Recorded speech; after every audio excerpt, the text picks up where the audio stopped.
আসার আগে পৃথিবী ভরে দেবে অন্যায়ে, মানুষ হারাবে বিবেক, ভুলে যাবে আল্লাহর নাম। তখন ইবলিস বলবে, এখন আমার শেষ চেষ্টা। সে মানুষের হৃদয়ে ঢেলে দেবে সন্দেহ, অহংকার, গর্ব। মানুষ ভাবে আমি তো ভালো আছি, কিন্তু বুঝবে না সে ইবলিসকে ফাঁদে বন্দী। সে নামাজ পড়ে না, সে বলবে সময় পায় না। যে গুনাহ করে সে বলবে একদিন ঠিক হয়ে যাবে, আর সেই একদিন কখনো আসবে না। ইবলিস তখন হাসবে, আমার কাজ শেষ, আমার কাজ শেষ। একদিন হঠাৎ পৃথিবী থেমে গেল, মানুষের হাসি কান্না সবকিছু নিস্তব্ধ। আকাশ হঠাৎ ফেটে গেল এক ভয়ঙ্কর শব্দে। এটাই কিয়ামতের প্রথম শব্দ, সুর বাজানো। সেই শব্দে গর্ভের শিশুও ভয় পায়, পাহাড় গলে যায়। মানুষ চিৎকার করে বলে, আজ আমাদের কি হবে? ফেরেশতারা বলবে, আজ বিচার দিবস শুরু। যে দুনিয়ায় অন্যায় করেছিল আজ তার কোনো অজুহাত নেই। মাটির নিচের সব মানুষ জেগে উঠবে, একসাথে দাঁড়াবে। আর তখন আল্লাহ বলবেন, আজ কার ক্ষমতা, আজ কার ক্ষমতা। এক ব্যক্তি জীবনে অনেক পাপ করেছিল।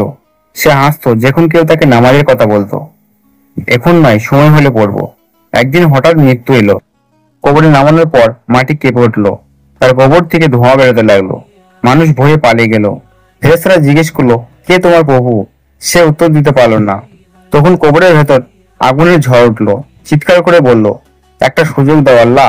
কিন্তু তখন আর সময় ছিল না। যে আল্লাহকে ভুলে যায়। জাহান্নামের আগুন, মানুষের পাপের শেষ ঠিকানা জাহান্নাম। সেখানে আগুন এত তীব্র, পাহাড় গলে যাবে। পাপীরা চিৎকার করবে, হে আল্লাহ, আর একবার সুযোগ দাও। কিন্তু তখন আর কোনো সুযোগ থাকবে না। তাদের দেহ পড়বে, তবু তারা মরবে না। প্রতিটি নিঃশ্বাস হবে আগুনের মতো কষ্টদায়ক। সেদিন টাকা পয়সা মান সম্মান কিছুই কাজে আসবে না। যারা নামাজ পড়তো তারা হাসবে জান্নাতে, আর যারা গাফিল ছিল তারা কাঁদবে অন্তকালে। তাই আজই ফিরে এসো আল্লাহর পথে, যেন জাহান্নামের আগুন তোমাকে না ছোঁয়ে।